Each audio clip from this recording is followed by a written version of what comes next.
Chiếc xe nó Ủ lên á. bình thường mà thấy ổn đấy. Ủ lên rồi. Đây, tôi đã khai order di depan. Đây,我的是一个好几，一个白字，三文是三文也好，三文也好。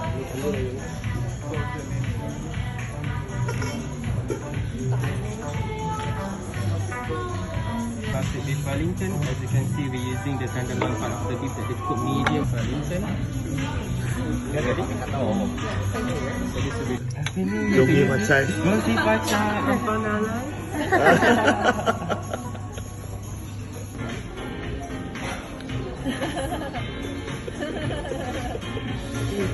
You take me, ah? Oh, Yogi Macai. Roti Bacai.